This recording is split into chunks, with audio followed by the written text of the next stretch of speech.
Hey, Shanita, Hey, how are you? I'm doing well. Thank you for asking. I'm putting a virtual background because I'm being a bum right now. I understand completely. It took me a second to turn on the camera. I'm like, ooh, I probably should have put lipstick on for this. No, listen. Yay, there's my background.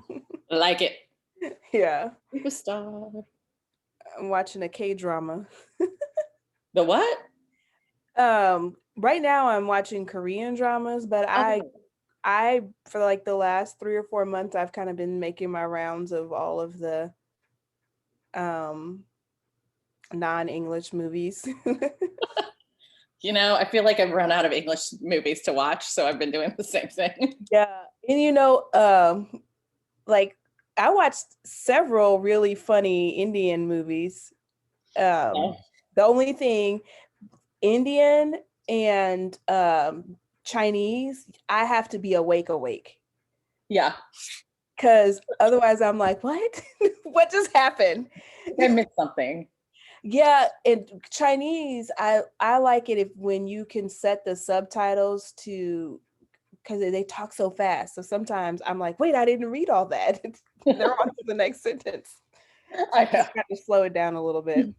I'm usually fine with the Indian movies, but unless the language is off from what, like, so if they're not speaking Hindi or Marathi, then I'm like, caught like every other word of that. So And too, like, I think that for me, visually, the Indian and the Korean, yeah. especially if the historical Korean dramas, Hmm. like I watched one and it just shows some like beautiful, just like landscaping, and I'm like, oh wow, this is amazing.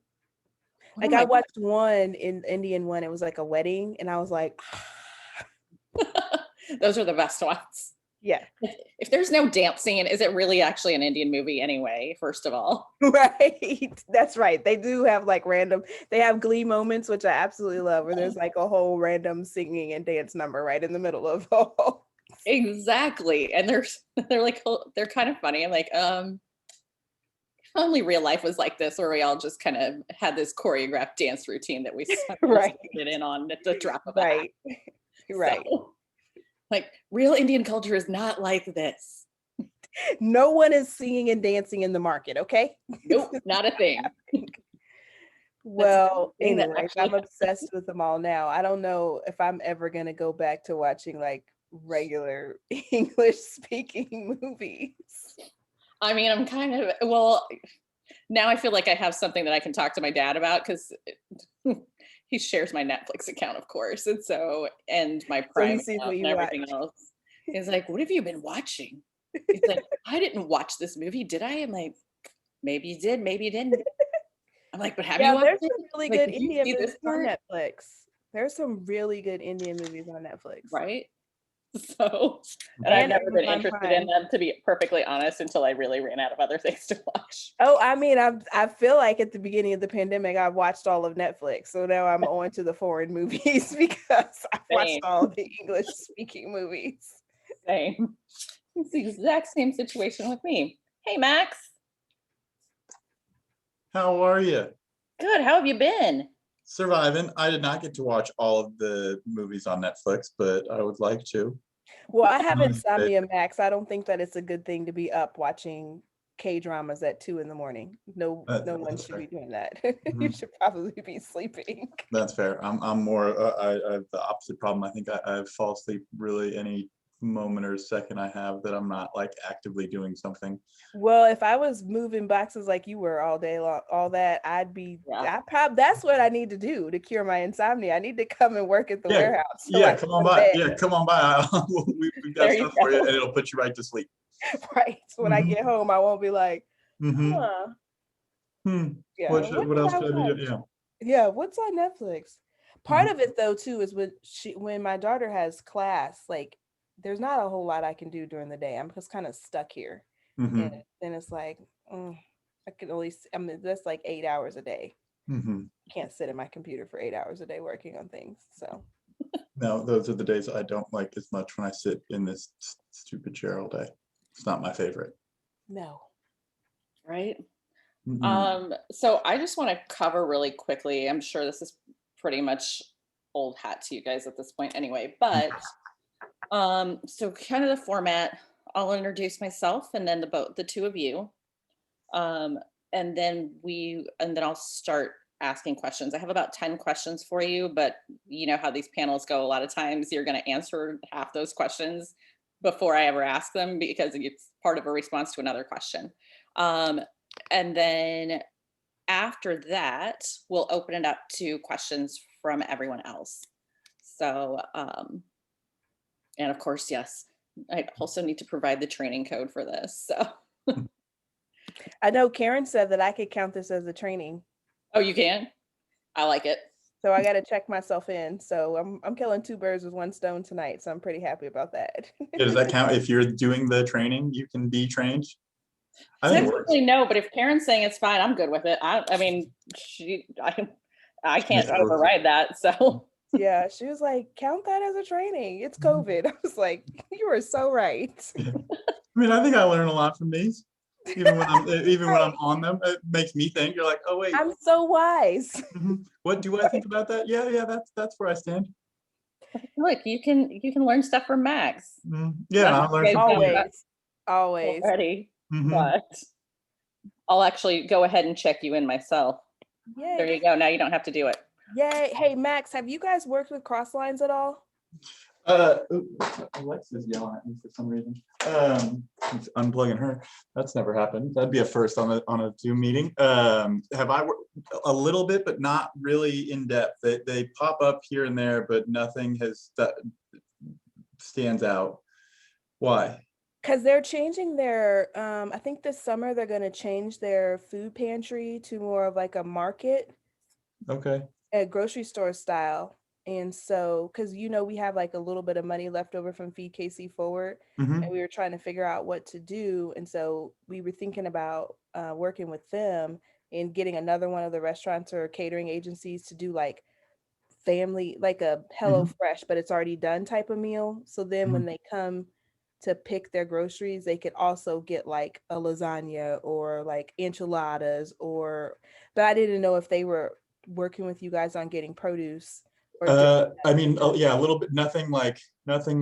They're not here regularly. I know we've done little bits here and there. But has Jai or Brandon reached out to you about the I mean, I guess it'd kind of be like a round 4, but not technically a round 4, work with JVS to do meals for all of the people that have been put in hotels for the next night. Yeah, so they called about that too. And then today, Don from JVS called you, or who called you? I talked to Joe this morning. Joe Hickey, I think. Oh yeah. So, but then they moved them all, and now they're saying that the city might be doing the feeding. So those are the two options. It's either feeding them with JVS, that's what we talked with Mary about, or doing the summer feeding with the families in Wyandotte County. Okay. So that would be one of the two things. But Mary was like, let's go double back. She's going to look too, because we both saw an article today saying that they're moving they switched hotel vendors, and supposedly now maybe Hope Faith is going to get back into providing the food. I don't know. Well, so I know Hope Faith was still providing the hotels, so they were acting as like the fiscal agent for the hotels, but we were, I think, going to do the food via JVS. But I'm going to talk to some people there tomorrow, and we'll get it figured out. Yeah, because Mary said, because she had to go back to the Greater Kansas City Community Foundation just to make sure that whatever we do, it stays within the scope of the current contract. And so then we were talking about whatever we did in round 4, we wanted to try to get some of those culinary students and people who are displaced doing the round 4 production, and whatever agency we work at, either we're going to do some meals for the families over there, or this too, because they're still families that way as or we go for both. Let's just do both. And yeah, we could. So those are the two options. I just when I talked to Joe this morning, she was like, I don't know. They're trying to re-engage with the city. So Yeah, I talked to a couple of people and they weren't sure. Is the answer I got is like, I don't know, maybe. And right. meanwhile, day and day and day goes by. Meanwhile, it's been 4 weeks and the people from Free Hot Soup are still providing meals. Yeah. I don't know why no one in the room thought, oh, we're going to put a whole bunch, 300 people in hotels. What should they eat? Like that never occurred to anybody. I mean, maybe if we should have put them in some fancy hotels and they could have ordered room service. Well, apparently some of the hotel managers have been feeding people too. Yeah, but I know some of the were more motel-y than hotel-y, so they didn't really have kitchens like that. They were ordering pizza. But I mean, I'm not the one that gets to make those decisions. Right. So Mary just said we just have to let her know one way or the other so she can go ahead and make that last transfer. So I should know. I should know tomorrow morning. Okay, cool. And I don't know if we could do both, but that would be really great. Because either I know that Hereford House could easily do it. But yeah, that's the thing. So it'll be less per meal that they would be getting, but it would be like I'd probably try and pick 1 or 2 rather than like 15 or 16. Pick 1 or 2 restaurants and to do all of them because. Well, the restaurants are really because the restrictions are lifting, so I'm starting to struggle with the restaurants more. Finding restaurants who are like, yeah, I'll do this rather than just be open. Yeah, but the caterers, I think that like with Hereford House, she's still got that whole center that's not. They got a big enough kitchen, and same with Culinary Center. They've got that. Yeah, and I think Jack Stack can do the same. Same, yep, Jack Stack as well, and Zarda. So those are the 4 that I would go with. Yeah. So there's still options. Yeah, because I think this time Local Pig did 2 agencies. Ruby Jeans did 2 agencies. Right now, Hereford House is doing total of 3. They got one in the last round, 2 in this round. So, and she can take more. She's like, I'll give me more, I'll do it. Yep. Okay, that's good to hear. Yep, because she can run them out of. So one of them they're running out of Independence. One of them she's running out of the Kansas City, Kansas, the Shawnee location, and then she can also run out of Pierpont and Crown Center. So she's got 3 places where she can run. She can make some meals. Well, I do. It seems like it's not. I see people are starting to trickle in. I can keep talking this, but Ash, please tell us when. I'll interrupt. Yeah, cut us off when we need to. You can have like 3 more minutes. No, we're good. Okay. I mean, the only last thing, if you can just keep it like, I think the goal would be to try and do 3,500 meals a week, is what the hotels would need for the people. Over the 90 days or just, okay. 3,500 meals a week for 90 days. Okay. And they're breaking that during breakfast, lunch, and dinner? Of course, they don't say. I'll find out tomorrow. And find out too if they want to do how they want to do kids portions, because that's what they'll ask me. Okay. Yeah. I know Jive's got me a big old list of questions in a spreadsheet and things like that. So I'll make sure to add that to it. Okay. Cool. Yep. Either way, I think it'll be good. We'll figure it out. I ain't worried about you. Right. You know me. I'm just the. Did you do it? Just call. Yeah. All right. Call the next person. The next person. Yep. Yeah. There's somebody out there. Oh yeah, and people have already those 4 that we just talked about have already expressed that bring it on. Yeah, let's go for it. Them keep people working. Yeah, and it might be even just for like the first 30 days, and then the second 60, we'd be able to get the kitchen here back up and go on the Airstream, and we could do some of them here. Oh, cool. But we would need some hands to do that. I can. Yeah. I'm not cooking those, but somebody should. Somebody should. All right, I'm going to go ahead and get started then.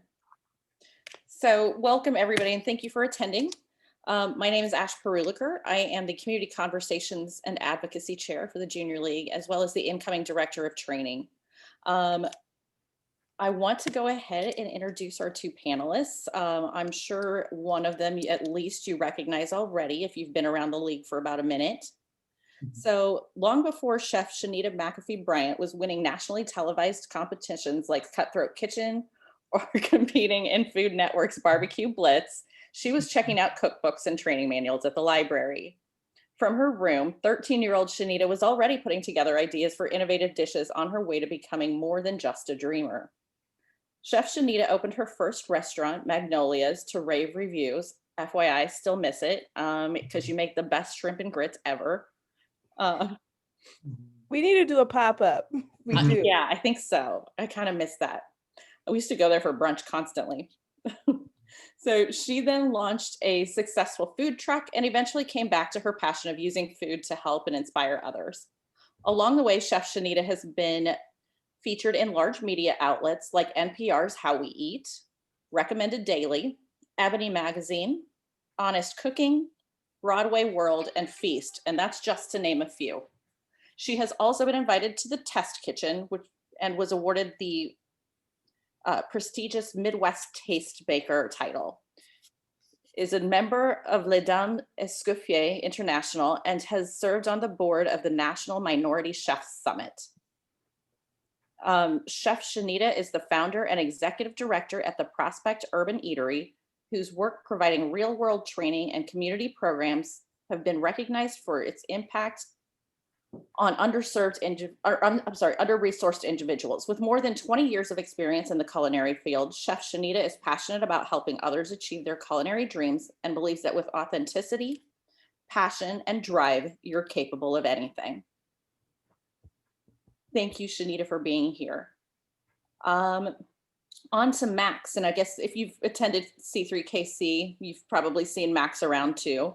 Max Kaniger grew up in a household surrounded by food. His father was a chef, his parents met in a restaurant, and there was always ample food around the house growing up. Barbecues and meals were the things that brought people together, especially in Kansas City. But when he rode his bike around town, it was apparent that some neighborhoods had plenty while others did not. Similarly, while attending college at the University of Missouri, he began to notice that for some of his peers, the dining hall represented for the first time a truly plentiful and well-balanced opportunity to eat. He took time off to work for a tour company in Maui and was exposed to an entirely new food culture, but also saw how difficult it was for to provide for a family on a single paycheck. Believing that reliable, affordable, and healthy food options should be available to everyone, regardless of background, Max returned to Kansas City with an idea. Kanbe's Market's first program, the Healthy Corner Store, aims to solve food insecurity in Kansas City through small-scale, sustainable, and affordable produce stands set up in corner stores across the city. At first, Max largely maintained and funded the project himself, but after the initial pilot location saw immediate success, he led Kanbe's expansion to an organization with 25 full-time staff and over 40 locations across Kansas City. He is driven by the belief that everyone benefits from living in a more just world, and the best way to create one is to start from the beginning, making sure everyone has access to fresh, healthy, and affordable food. Welcome, Max, and thank you so much for being here. Thank you. Thank you. I'm glad to be here. Great. Okay, so just a little note, ladies, I'm checking you in manually. So just so you don't need the check-in code at this point. We had some problems yesterday, and so we just decided to check people in manually today too. So just keep that in mind. Also, I'll start by asking questions of Max and Shanita, and then we'll open it up to your questions towards the end. Okay. So can one of you explain what food insecurity is and how that's measured? Shanita, you wanted, or do you want me to? Sure. So, well, I measure it with people worrying about food, and it's a top of mind concern. Where do I have enough money to get it? Where am I going to get it? Do I have the resources to prepare it? With kids, did I have breakfast? Am I having lunch? Am I going to have dinner? There are certain parts of the city where accessing and having food resources is a daily struggle. Thank you. Max, can you explain to us what a food desert is? Yeah. It kind of, so if you look at food insecurity, like Shanita said, is that kind of feeling of being or not being secure with where your next meal might be coming from. The food desert is more the geographic areas that would exist in. So we're looking at, I mean, the definitions done by the USDA are maybe a little old and dated, but they say ranging from about a mile to a half mile without consistent access to fresh, healthy, and affordable food. So no real grocery stores in the neighborhood. Okay, thank you. Is there an area of the community where we typically find more of these food deserts? Yeah. I think most of us that would be from here would know that Troost is that typical dividing line, and it is in this instance too. There's only about 6 grocery stores on the east side, so that's a whole lot of Kansas City to not have consistent access. What about on the other side of the state line? No, you got to go way out west. Get more rural and western areas. You can consider those to be food deserts, but no, I live in the not so affluential part of Johnson County, and I can walk to a Walmart. There's a Price Chopper right here. There's a Hen House right here. There's a Dollar General right there. No, there's not a food desert. You got to get a little more rural.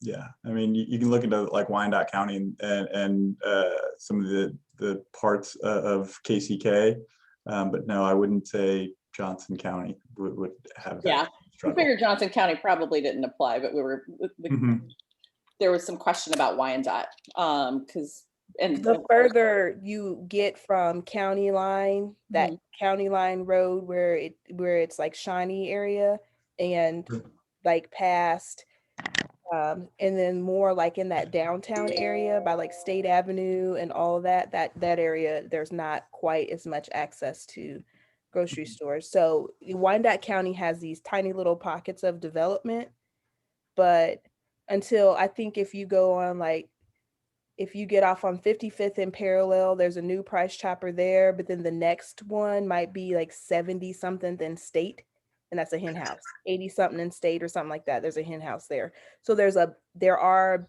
big box grocery stores, but they're few and far between. And I think the problem with that also comes with Shanita mentioned new store. So those stores haven't really been able to be reliable for long term.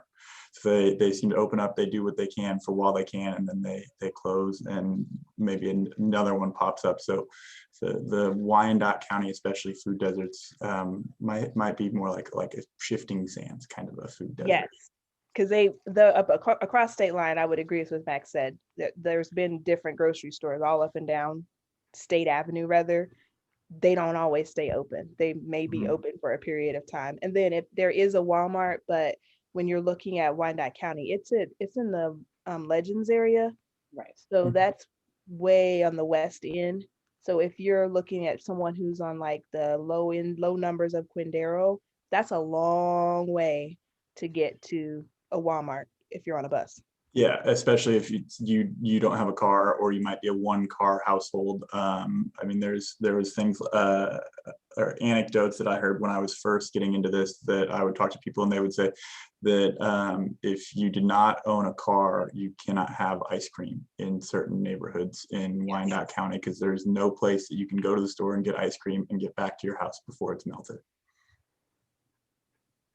I don't know what I'd do without ice cream. So I know I'm focusing more on the healthy food, but still, right. I mean, I want some ice cream in the summer too. Exactly. And not a cone from the gas station. Exactly. Can you guys tell me a little bit, do environmental factors like climate change also play into or also impact food insecurity? I think it does from a supply chain, and Max can probably speak to that more because he deals more with the farmers than I do. I kind of get it from him, so I don't have to deal with that day-to-day farmer piece. But I think from the supply chain stand, it definitely does, because the way that big business food is set up, it's really for the large farmer, and a lot of our produce is not domestically grown. So if we're getting strawberries in December, we have to know that those are not coming from the United States. Maybe, and depending on like hurricane season, you might get some of that from South Florida, but most of that's coming from Mexico or somewhere else, maybe California. So it definitely does affect the supply chain. Even with if we're looking at our grocery stores, just about 2 months ago, all those trucks coming up through Texas with that big ice storm that really impacted us in the middle. We really have that because everything is like this. We're dealing with the middle of the map. Exactly. Yeah, and that's part of the issue when we consider most of the food we eat. So whether it's strawberries or broccoli or lemons, limes, things like that, those are still considered specialty crops and not really treated the same way under the Farm Bill for the federal government. Not really given a lot of the same kind of benefits that things like corn and soybeans are. And yeah, like the most expensive thing we have to buy right now by the case is limes. And it's shifting where they're coming from. It's a little bit of a bad season, and so limes are over $50 a case, and so that throws things off. And I think that's what happens when we don't really have a super diverse or local or regional selection of produce. Even though there's a lot of really great stuff that grows right around here, we just aren't used to it. We're used to the same kind of couple of things, and most things that even we do grow are grown really to be shipped and transported and survive that kind of distribution system rather than grown for health or for taste.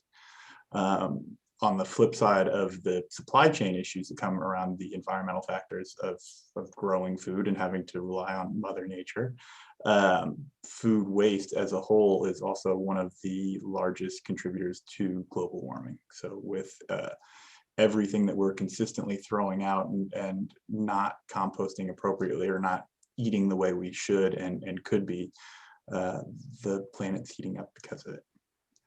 Hold on, I feel like I have some food waste statistics for you guys while we're doing that. You got the raw numbers on carbon I emissions? really think I do. I want to say that if we calculate what we waste annually per family, like nationally, it's like $1,600 a family. Yeah, it's so food would be so it would be just after China and the United States as far as the contributors to global warming would be food waste. And there's enough. If we were to actually use all the food we are growing currently, we have enough food to feed every hungry person on the planet 2 times over. Yep. So Max, you mentioned corn and soybeans, right? Mhm. Those actually are commodities, right? As Mhm. opposed to strawberries. And so these are listed on the commodities exchange and traded. Mhm. So how does that actually affect the pricing?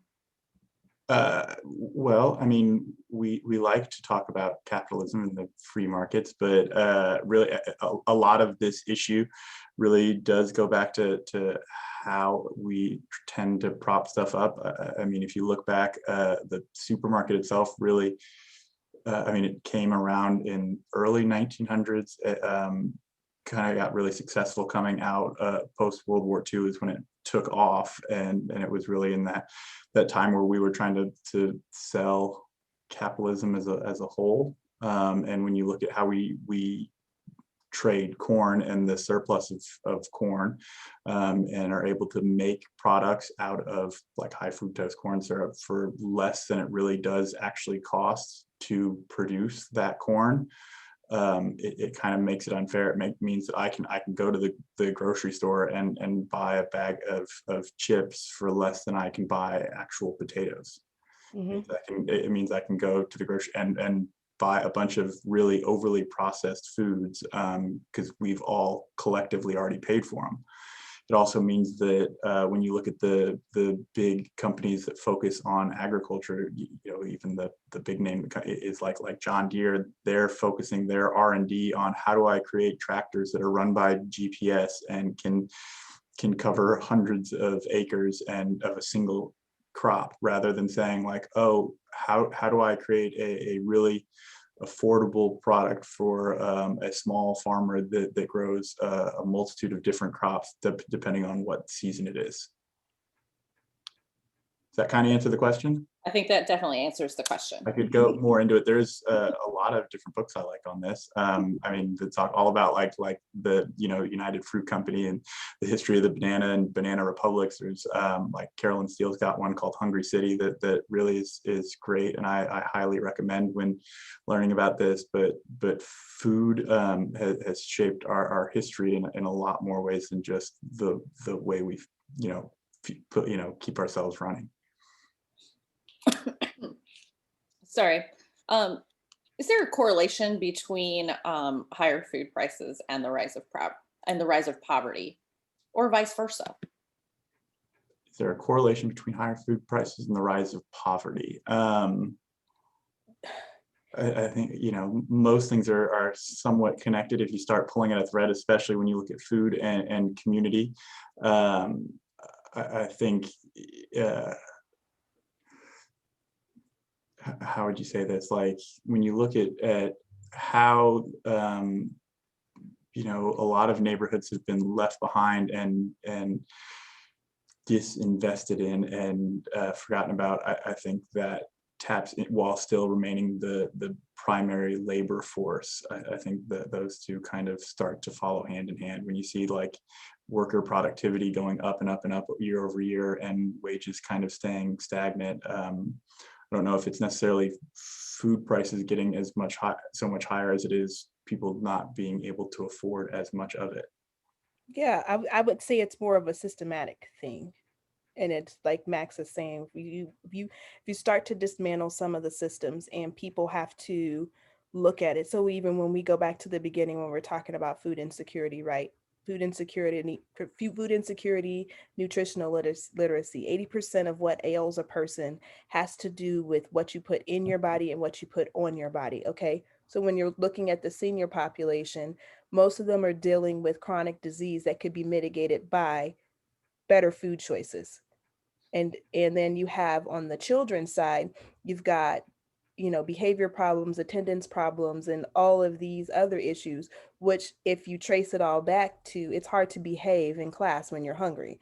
It's hard to focus in class when you don't know if you're going to have money on your lunch card to get lunch. And so I don't know that if it's like, oh, food, that's poverty. But I think if you start to pull on the systems and look at how these things are designed and where they work and don't work in certain neighborhoods, in certain school districts, in certain areas of town, then you can start to say, okay, it's really going to be difficult to have a conversation about food access or the way our seniors, because if you're a senior on, at the senior center on 103rd and Metcalf, and you're a senior at the senior living home on 63rd Street in the Citadel, that's a completely different lifestyle.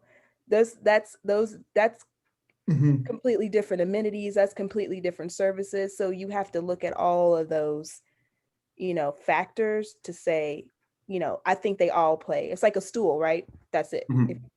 Yeah, you pull one leg off it, yeah, the whole thing falls over. The whole thing is going to fall down. And they do. I mean, a lot of people are saying now that there's a lot of research to show that our food system is bankrupting the healthcare system. I mean, some of the numbers I've heard are that, well, it is. The food system costs $200 billion to our healthcare system a year. This current food system and the way that the United States looks at food and the products that they push and the additives and all the things that they add was kind of developed in the 1940s. And what were we doing in the 40s? We were going to war. And what was the problem? We had all these skinny, malnourished people who could not march across Europe with a 100-pound backpack. So we came up with a system to fatten people up. And here we are in 2021. Yeah. And make food last longer. Here we are 2021, 17 to 20% of Americans can't qualify for military service because of their health. But we're still relying on the same nutritional guidelines and the same food systems and the same, thought process that we were using basically in the 1940s. Which will be my kind of silver lining to that is the 1940s are not that long ago. I mean, my granddad's still around, and he was born well before that. So it's not that old of a problem, and especially when we look at, there are still a lot of the households that we're working with that are 3 generations right under the same roof, and so the grandmothers that are still around remember the food system being different, and I think that's a real opportunity to try and make a change back to what would be a more equitable and healthy food system. Thank you for that. Actually, I did not know that our food system had changed since the 1940s. So that, and I kind of love history anyway. So Mhm. total history nerd. But Yeah, there's it's that Freakonomics podcast. There's a really good one on like the impact of the supermarkets on the Cold War. Yeah. Writing that down. Okay. Yeah, it's well worth the listen. And so that kind of actually answered my next question, which is what are the health impacts of food insecurity on an individual? And you guys already kind of touched on that. But so I also sit on the board of a mental health nonprofit. We also talk about how food insecurity can also impact your mental health from the standpoint of anxiety and other sorts of issues that surround that. So, Well, just to jump in there, food is medicine. right. So what we have to look at when you're dealing with allergies, when you're dealing with mental health, when you're dealing with behavior problems, some of that comes from preservatives, additives, food dye, and all of these things, that we put into our food, like Max said, to make it last longer, the growth hormones that they're putting on the fruits and vegetables to make it so that a tomato won't be rotten when you drive it from California to Kansas. I mean, we have to think about that. Or the zucchini makes it from Florida to. Yeah, not just rotten, but they don't want it can't be bruised or beaten or cracked. It's got to survive a bouncy, rough trip and getting thrown around in some boxes. Mm-hmm. Exactly. But yeah, I mean, so for me, I also want to so I don't really think there is a such thing as bad food. For me, that like any actual food is good for you. I mean, anything that really does grow from the ground, even if you look at meat or dairy or seafood, any of it that's real. If you're eating well and a nice balanced varied diet, it's good for you. The stuff that we would consider bad food, I don't actually really consider it food. I'd say that's more of a food-like product. Mm-hmm.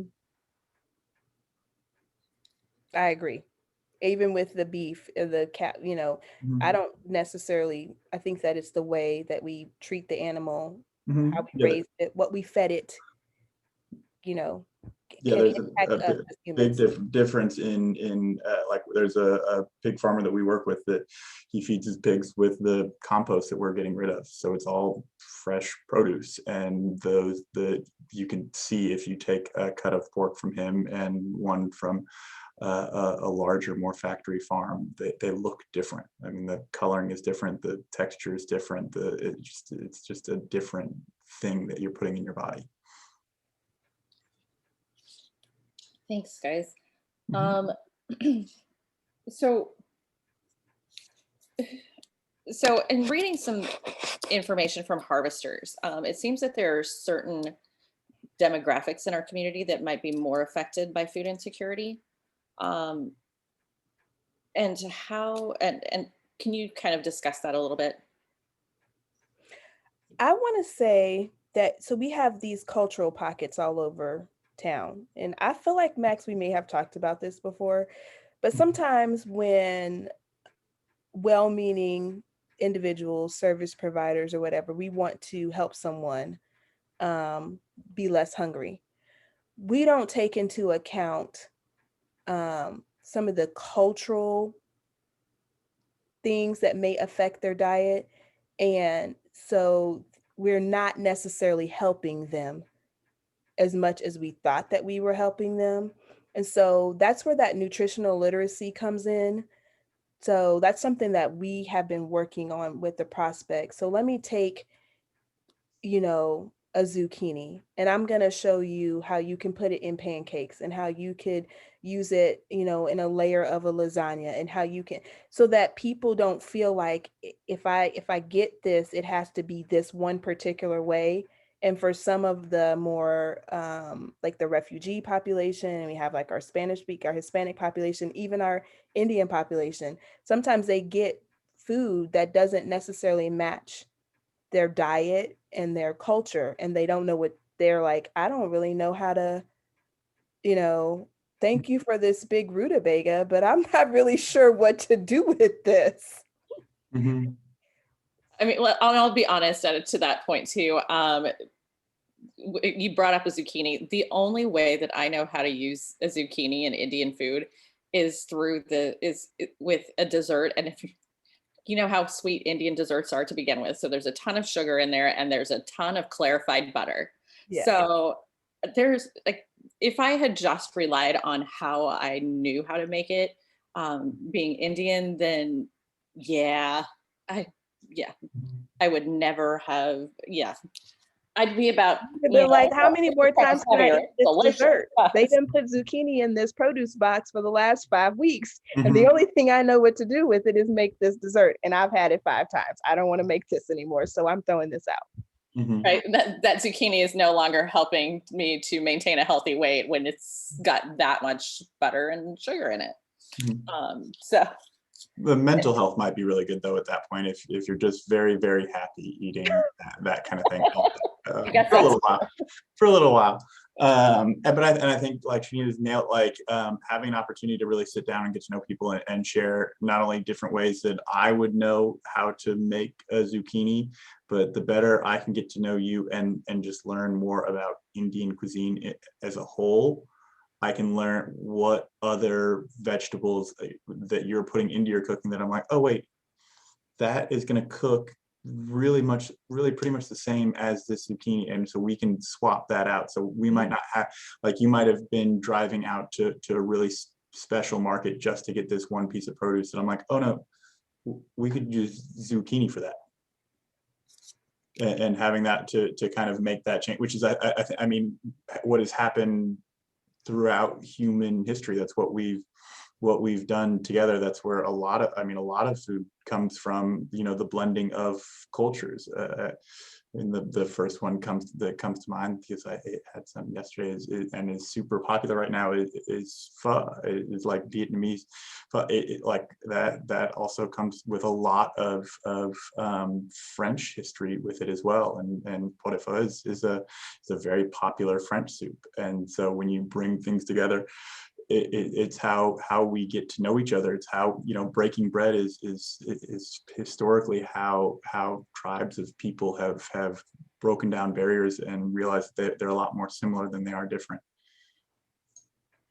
I agree with that. And in fact, I do actually substitute zucchini for eggplants in a recipe, in an Indian recipe, actually, because I am allergic to eggplant, but I don't have any issue with zucchini. So for me, it's an easier substitution to make. I also have been gluten-free for a long time too.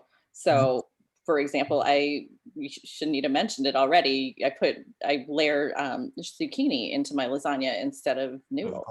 Yeah. So that's awesome. And then I want to ask, why is food security actually a community issue? Because it's a race issue. It's racial, and it's really hard to say that, but it's racial. You can't talk about food insecurity without talking about systemic racism. You just can't. So that was actually going to be my next question. So you want to kind of expand on why that's how this plays into racial equity and systemic racism? Well, I think that when you look at, I can only speak to the Black community because, that's hi, here I am. So I don't want to say this for all Black and brown other people, but I feel like there's probably some cross sections and some similarities. So with the Black community, when you look at desegregation, right, it was a blessing and a curse to the communities, right? So now we're saying you have access, you can go work, you can go participate in these other communities, right? But that was to the detriment of your own community and your own space. So then that eliminates the corner stores and the community grocery stores and the things that were like right there in your community. And then those don't get replaced with larger, we're going to call them big box retailers, because there's crime and these places aren't safe. And I can't sell groceries there because all they're going to do is pay with food stamps. Food stamps is a $60 billion industry. $60 billion.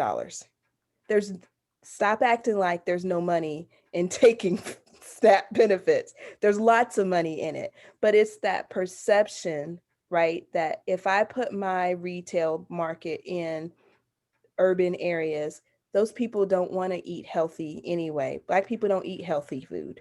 They don't, they steal.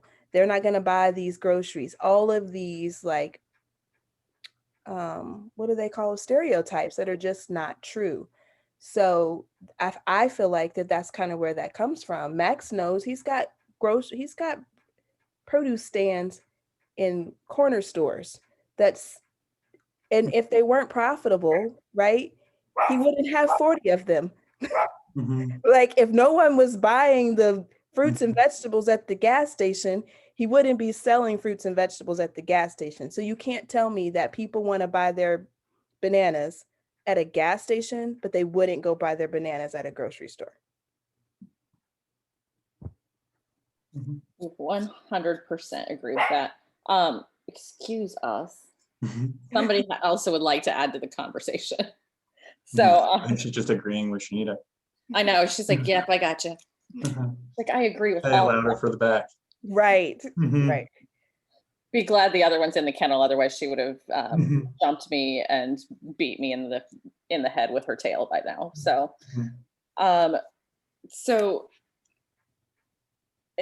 but then I guess I want to follow up on what you just said, Shanita. So it also then I kind of creates this vicious cycle, right? So where, because nobody's putting those let's call them supermarkets, I guess, into certain areas, that leaves you having to go to somebody like Max. And I think this is exactly, if I remember from 2 years ago when you spoke at C3, you talked about that, and how, or maybe it was just a separate conversation with you, but we talked about sometimes the actual inability to get those items is why you not choose to eat unhealthy, but because that's the easiest and most accessible option.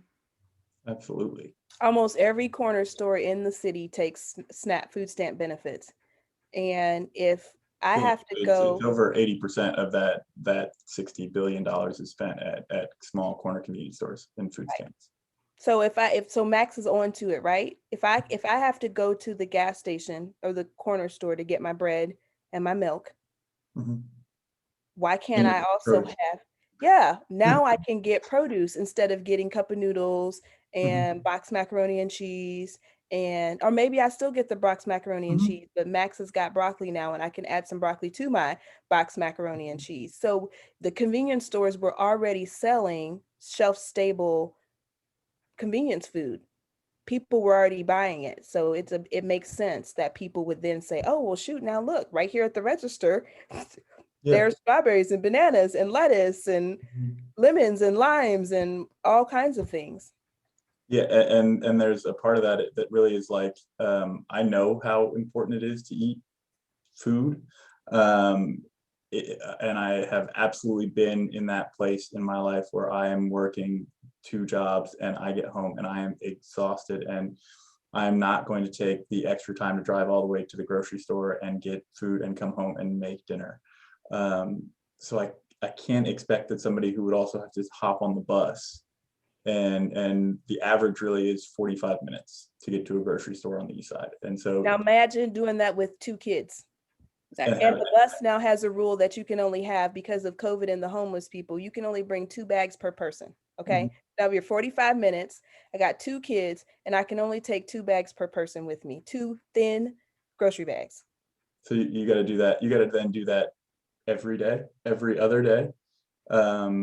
After working your 1 or 2 jobs, it's exhausting when I would also be walking right down to the end of the street, and I would be tired of it and hate it and know that I'm going to be tired and feeling groggy the next day, but I'm going to go and buy a 2 liter of soda and a frozen pizza. I'm going to get some calories in me, and I'm going to pass out and wake up the next day and get right back to work and not really have the time to spend on how do I keep moving myself forward or out of this situation. It's just kind of surviving. Mhm. Thank you for that, guys. So I think we're all a little bit aware of this, but how has COVID affected food insecurity for a lot of people in our community? I think it's Obviously, there was a added. rise. I think it's added. You have people who have gone from, volunteering at a food pantry to relying on a food pantry. I want to say, Max, what was the latest statistic? You have 11 million people in this country who have slid into 11 million new. I've heard, new.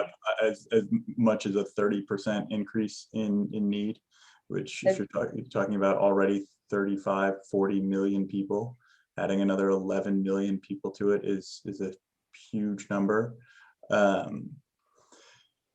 If I'm trying to be a silver lining kind of person, because otherwise I would be exhausted all the time. And I try and think of like, how can we use this as an opportunity? And the opportunity here is that we get to be here now talking about it, that, if you watch 60 Minutes, I think last weekend, maybe the weekend before, this is something that they were talking about, health and especially health on the Black and brown communities, especially. USDA just announced free lunch for everybody. Yep. So it's while the need has increased exponentially, so has the visibility around it. And the food system, like we said, has been broken now for a little while.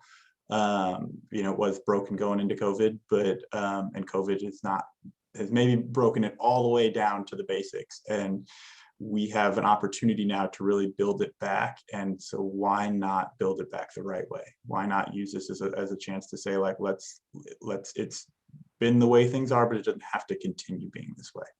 Right. Okay, sorry. So, and I wanted to, you mentioned the USDA is now just announced free lunches. Now, of course, I think the other thing that happened, especially when the schools were shut down, is then those kids that would have normally gotten meals at school were now missing those too, correct? Is I think most Well, they nearly came up with everybody's the solution. I think that's the thing that happens, and Max knows this, is that like what we were talking about earlier, we do one good thing, but then we don't do the rest, right? We house homeless people, but then we forget to feed them.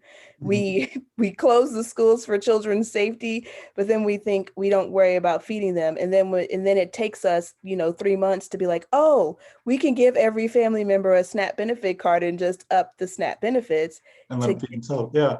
Oh, duh. I mean, so they, it's well-meaning, but sometimes we don't always think through we didn't think through the whole thing before it's implemented. And so I think what they're doing now is being proactive. So they're saying, we're doing free lunch for everybody. We're going to provide those parents in those under-resourced, low-income areas before school is out. Go ahead and give them the benefit card with the money on there. And I want you guys to understand how significant that is, because you have $4 a day, $4 per person, right? It comes up to, like, if it's a family of 4, it's about $20 a day that you have to spend. So that works if you know that your kid is going to get free breakfast and free lunch, right? So now all you have to worry about is dinner in the weekends. But when you send your kid home, and now you're doing breakfast, lunch, dinner, and the weekends, that $20 doesn't go. I mean, all unless that you're Shanita and a professional chef, and really know how to make some magic happen out of every bit of the food, which we used to do a lot better. But that skill has been lost, and it's not really possible with the work. the fake food that we have. Again, if people were still going to market and getting a whole chicken and produce.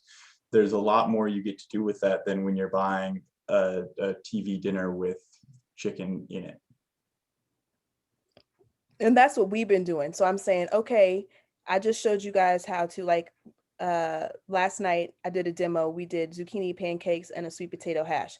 And then they were like, what do you do with all the pieces of the onion and the pieces of the bell pepper? I put them in a Ziploc bag and I freeze them. So then the next time I go buy a rotisserie chicken, it's only 2 of us here, but we're not going to eat that whole chicken all up. So then the chicken goes in the pot overnight, or, you know, in my crock pot overnight with all those vegetable pieces that I've been saving. So now I've got chicken stock, but people have to be taught that. We've gotten into, like Max was saying, we're 4 generations in. So grandma is old. She's 90 years old.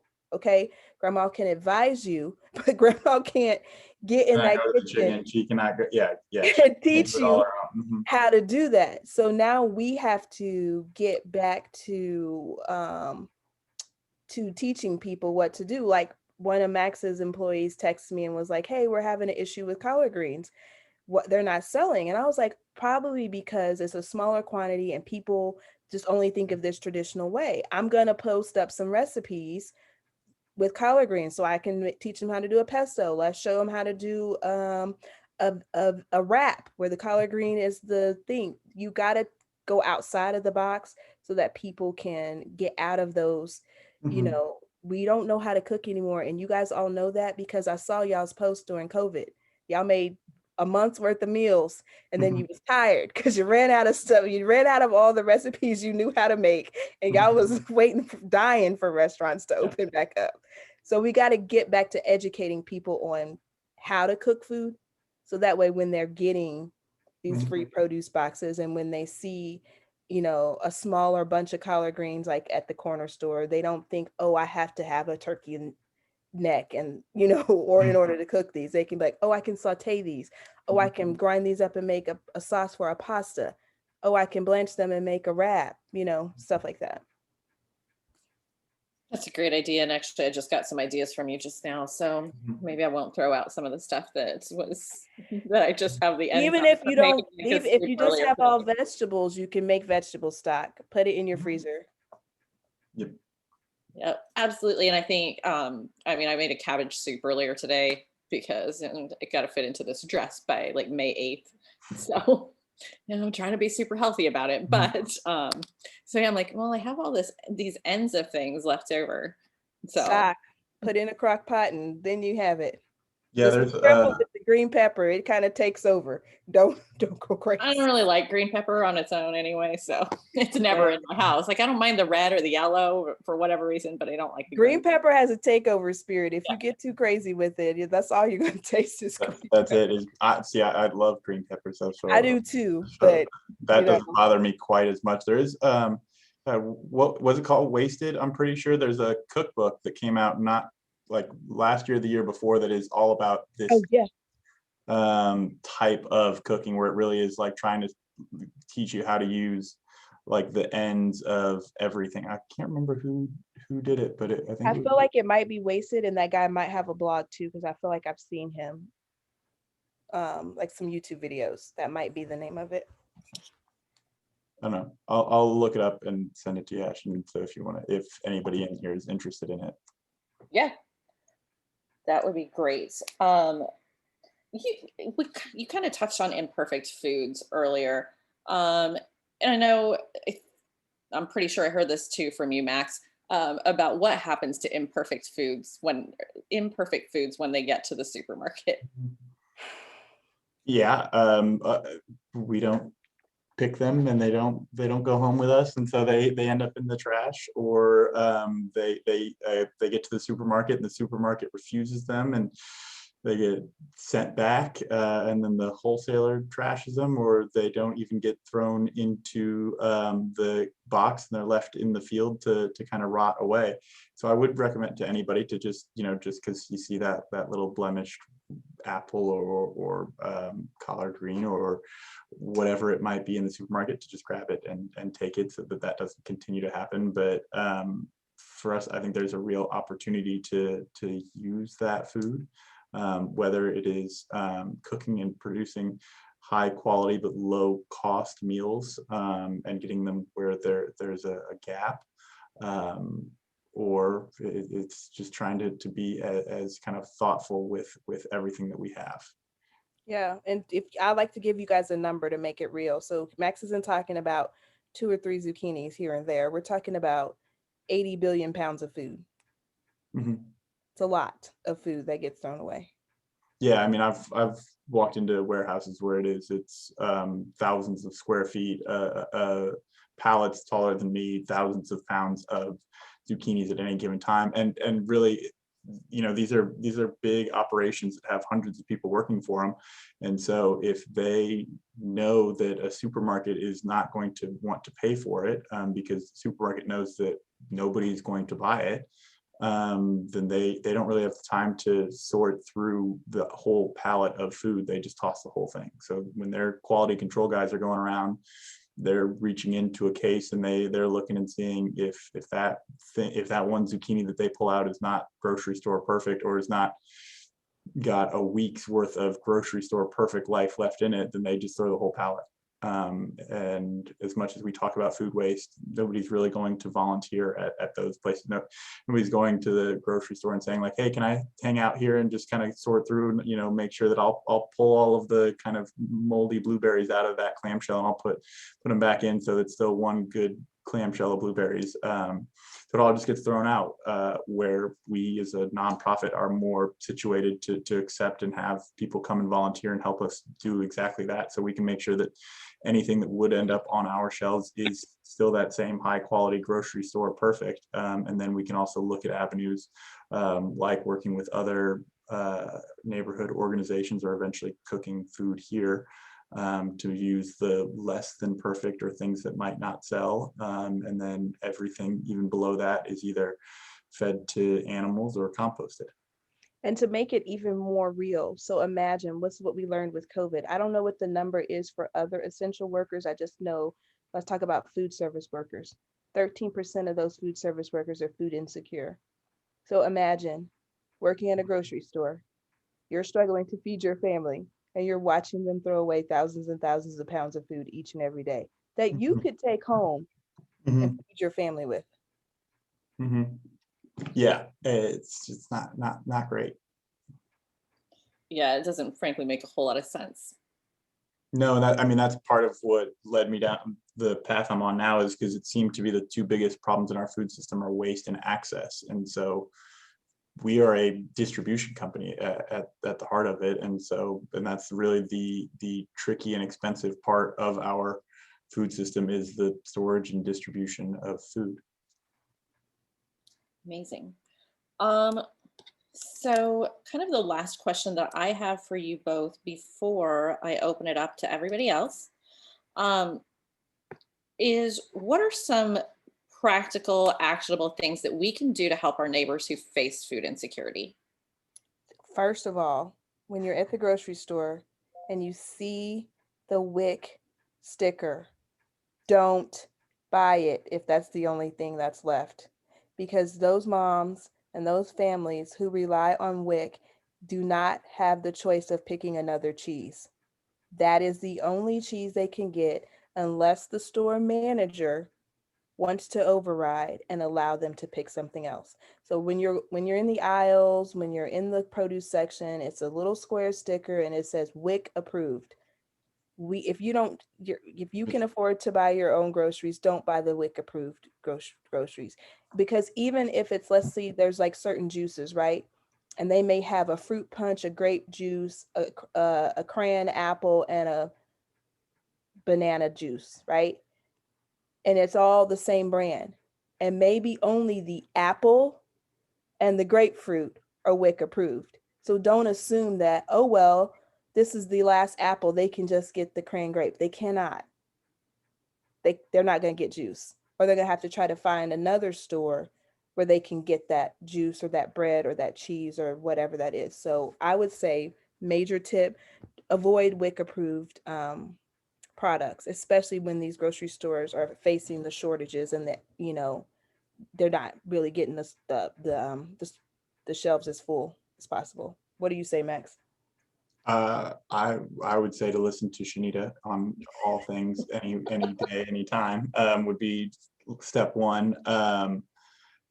Step two is that there are a lot of really great organizations all around Kansas City that are working on this issue, and all of us are doing it with the resources that we have. And so whether it is events like this where we get to come and speak to people and kind of talk about the work that we're doing, or if it's something that you can do to help share the word about what we're doing and our organizations, or if it's coming and volunteering your time or donating directly. All of those things help, because I think we've got the framework in place to fix this. I really do think that we have the organizations here to make it so that food insecurity, the food deserts, are a thing of the past in Kansas City. There are people doing the work that can do the education, that can do the distribution, that can do the communication around what's necessary to make food really accessible to everybody. But we need to have the resources to do that. And it is a big problem. Okay.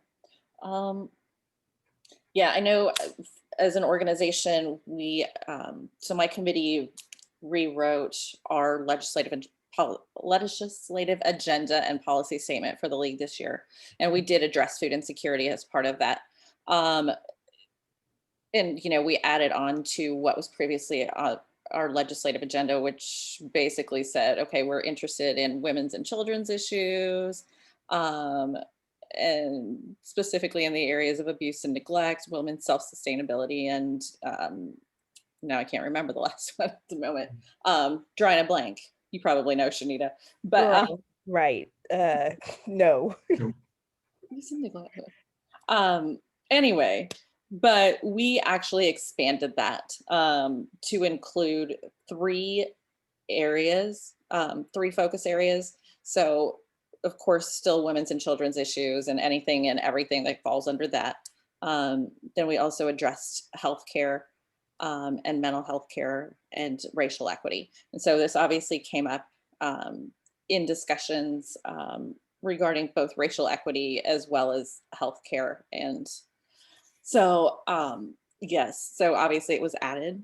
So a lot of what you've been seeing coming out of the Community Conversations and Advocacy Committee, as far as trainings go over the past several months, is basically training you on what that legislative agenda and policy statement now has as part of it.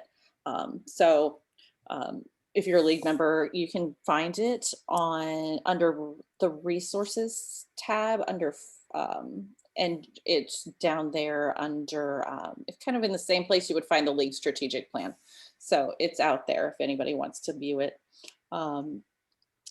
With that, I want to go ahead and open it up to anybody else that has additional questions. Don't be shy. They're not that scary. No, it's fun. I'm here to have fun. We like questions. Mm-hmm. I find it really interesting that we're talking about food deserts and food insecure areas, that the main place for them to buy food is in a convenience store where prices are higher and they're using food stamps to pay for that. Wouldn't it, thinking about the fact that we're paying for this as a nation, subsidizing that, wouldn't it be better for us to open a grocery store where they could pay grocery store prices, not convenience store prices, and have healthy food available to them? I find that very interesting that no one wants to per se, open their store because of all of those stereotypes that Shanita spoke about before. Well, and I think for our national government to want to, lobby for a national grocery store, Max knows this, then that would be in the direct opposition of the lobbyists with big farms that lobby them every day with dairy, corn, meat, you know, beef, chicken. And so, and then that would also cause them to have to say, okay, we lied.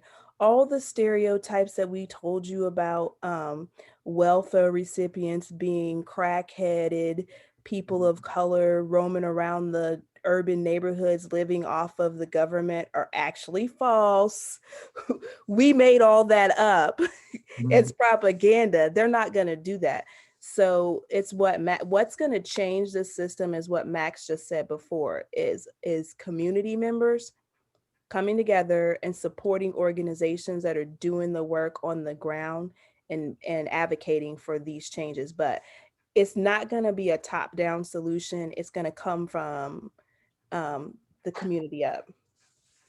Yeah, to echo that, I think government is typically reactive. They're not usually like forward thinking and leading the charge. They are reacting to the way things are working within communities. I mean, change really does happen, I think, with, you know, a few people doing good work. I will say, like, on that convenience store price thing, we do, as an organization, we typically try and charge around 25% less than even Aldi or Walmart, because our goal is to get food where it's needed.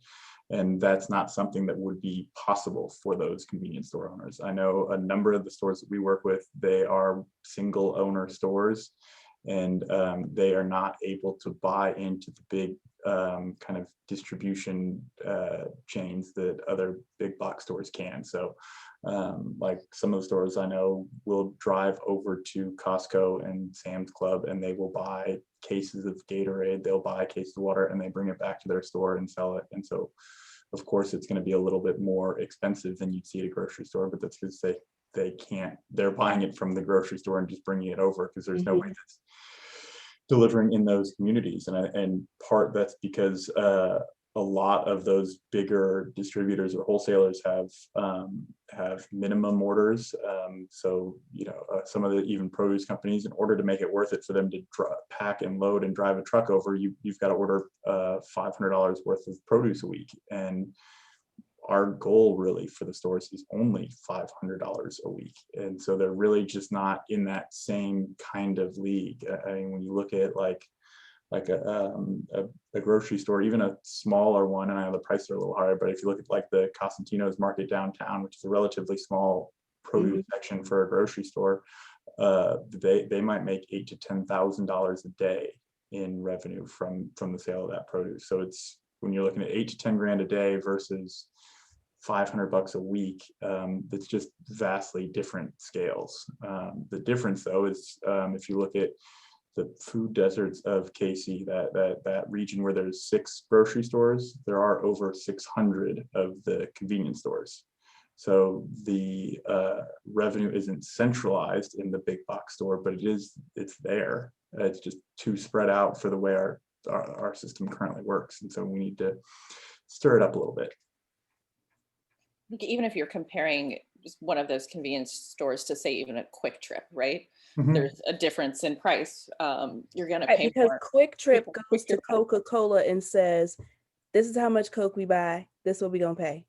Mhm. And Coke says, yes, some Quick Trip. Tell us when you want to bring the Coke. The Mhm. rest of us go to Walmart and they're like, what's on sale this week at Sam's Club or Costco or Walmart or Price Shoppers, and can I bring that back to my convenience store and sell it? So, you know, they don't get to go to the back to the maker and make their price. They're not a member of Associated Grocers, where they've got, you know, You've got a 60, $30,000 a year membership fee. yeah. And then you've got the buying power of how many ever stores are in chains are a member of that, and they're making those price negotiations on the high end level, where these smaller stores are making it on the retail level.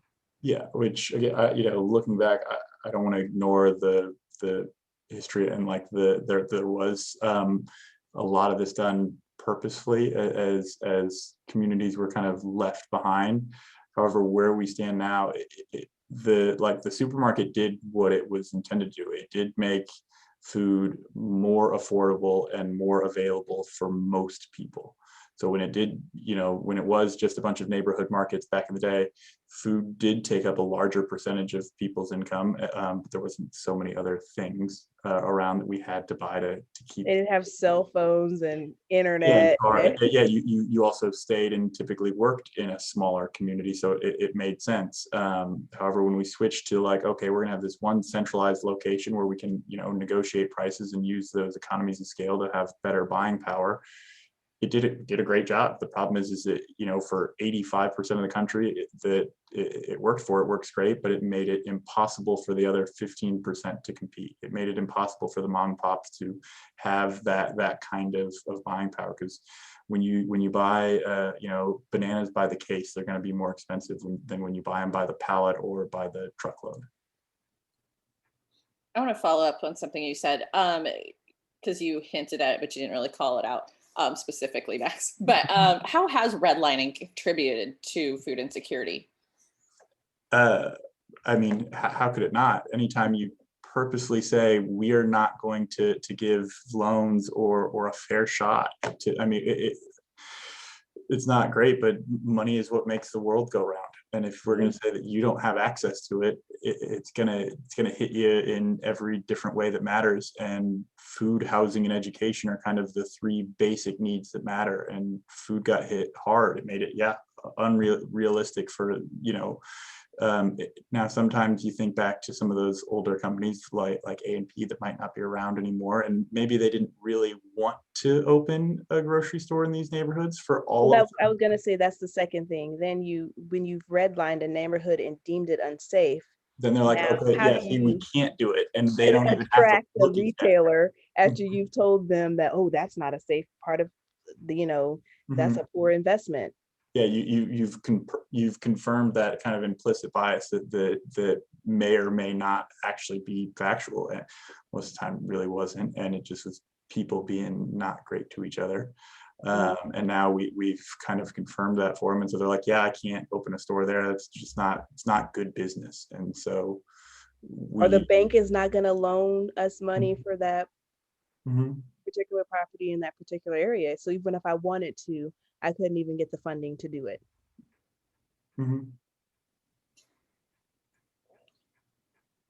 So that answered the question. I'm happy to keep diving into that one, but that answered the question for me.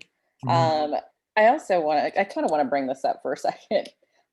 So I will tell you that the first meeting where we were talking about legislative agenda and policy statement, we were talking about food insecurity and how it affects more like minority communities. We were also talking about healthcare. I was in Columbia at my dad's house. So my dad's listening to all of this because I'm on Zoom and, in his dining room. You're not listening, you're on Zoom. Yeah, exactly. So, heck, you saw my dog was listening. So, and usually the other dog likes to make an appearance, but I put her in her kennel just because she likes to make an appearance. So I want to say this, but my dad is a retired physician. And he made certain comments that I felt like I needed to go back and correct with him. Like, listen, you can't say that, because I'm like, he's like, well, he's like, I don't understand why certain, he said, I don't understand why certain communities have higher rates of obesity. He's like, is it a cult? He's like, it doesn't make sense to me why this community has higher rates of obesity than, say, white people. And I had to have a very tough conversation with him, right? Like, wait a minute. So, and this also this also tells you where some of this bias in the medical field comes from too. So I have a good answer for this, so I'm ready. They talk about that too. So what would you say to somebody that thinks that holds to those stereotypes? I know what I said, and I did use kind of some points from this discussion today to address that with him. But what would you all say to that? It's racial. And so let's start with the classification of soul food, right? So when you look at all of the cultural food across the country, right? Soul food is deemed unhealthy. It's deemed, until white chefs made it popular, it was cheap. It was not popular. Why are you eating that, right? I mean, Asian people can literally fry up crickets on the street. And we're like, oh, that's so, it's street food. But we're eating collard greens and ham hocks, and people are like, oh my God, ew, that's so unhealthy. Why would you eat that? That's horrible. So there's that piece of it. And then when you look at people's diet, and I kind of touched on this when I talked about your culture, right? Certain cultures of the world are supposed to eat certain foods because that food is indigenous to your place of origin, right? And so the reason why Italian people can eat pasta all day long, all day, every day, and half the country is not having gluten allergies is because that is ingrained in their culture and it's a part of their DNA. So when you look at particular cultures and we are feeding them food that is not, that their DNA, their genetic makeup is not, doesn't know how to process, it causes chronic illness. So it's not that people are like just out here. There are some people, for most people, they're not just out here living wild. It's that they're eating things that are, like Max can say this, we're eating food that is not in the right season. We're eating food that is not, part of our genetic makeup and what our culture is. Yeah. If you take an Asian culture where they're mostly vegetarian and you start feeding them processed meat Exactly. and processed food all day, they're going to be having that's going to be a problem. Yeah, and I'm Jewish, and who'd have thought that I don't do dairy very well. It's just that's kind of something that we didn't do very much. To add on to the history and the culture of that, 2 books I would also recommend. There's The Cooking Gene by Michael Twitty. Love him. He got a new book about rice too. It's amazing. Yeah, I haven't gotten that one yet. I'm gonna have to add that to the list. And then anything Leah Penniman would be also something I would recommend. She talks a lot about that kind of how food and culture work together on a kind of metabolic level. The other thing I would say to that would be to touch on what I mentioned earlier, that even though I know it's important to eat healthy and I like to eat real food, if I was working all the time every day and it was that hard to get real food, I wouldn't do it either. And I would weigh 400 pounds and have heart disease and high blood pressure and diabetes. And in any time I'd have those conversations, like, because I do have those conversations with people. If I'm talking to an individual, at the end of the day, it's your life, and I'm going to push that person to be like, look, yeah, it's not fair. Yes, this is wrong, but what and how do you want to live? And I have never had anything but like, yeah, like caring, real, genuine, like, how can I make this better? And wanting to see what and how they, like, if I was in their position, what I could do to help make them live a healthier lifestyle. However, in this particular conversation, I am not talking to an individual. I am talking to a group of people who have the opportunity to make a change in the system. And it is really the system's fault.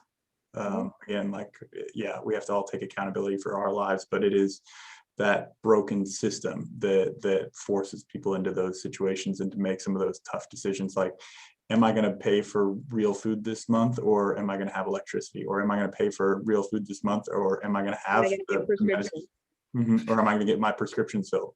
And so it's just not really a fair thing to ask to somebody right now. And so, yeah, sure, let's push back and have people take accountability, but we got to fix the system first.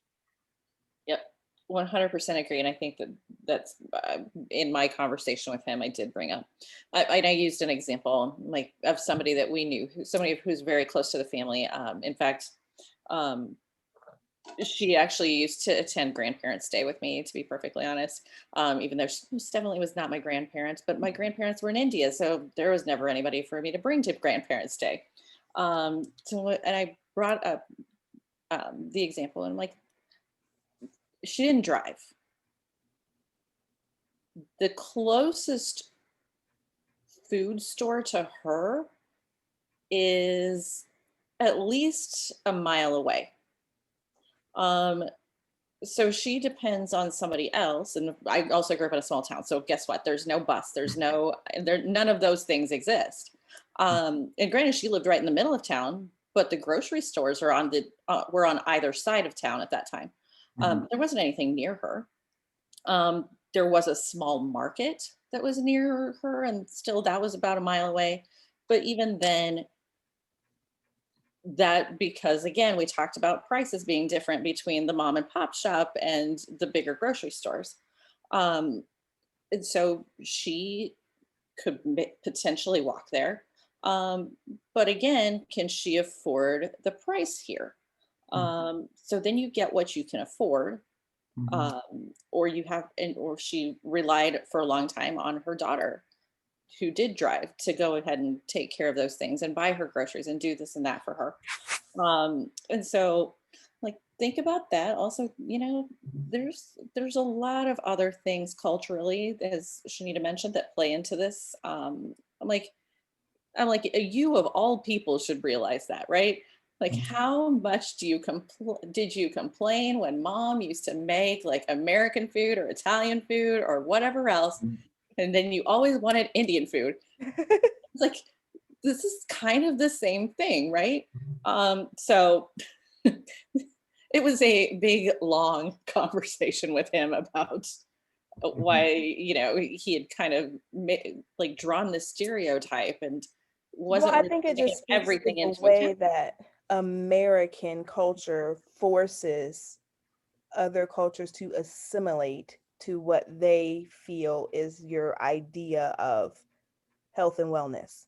And that is not necessarily the case for different cultures of people. You kind of have to dial it back to what works with your DNA from your places of origin. And Max made it very perfect. Jewish people don't typically eat dairy. It's not odd that he would have a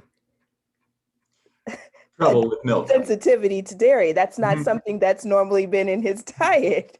So it's not a part of his culture. So of course, drinking milk would be, or having tons of cheese and that kind of thing would be like a little bit weird. Yeah, and the more more processed. So for me, processing means like turning like raw milk into yogurt or cheese. Things like that are a whole lot easier because something else has already partially digested it for me. It sucks though, because like a really good class of like whole milk from Chateau is Chateau. No, you better not do it. It's sometimes you just got to suffer through. Because who loves a good glass of Chateau milk? If I'm gonna drink milk, it's definitely Chateau. Yeah, I can't stand the other stuff. Once you start drinking that milk, it is very difficult to go back to the other milk. I completely agree. Okay. Good. Any other additional questions?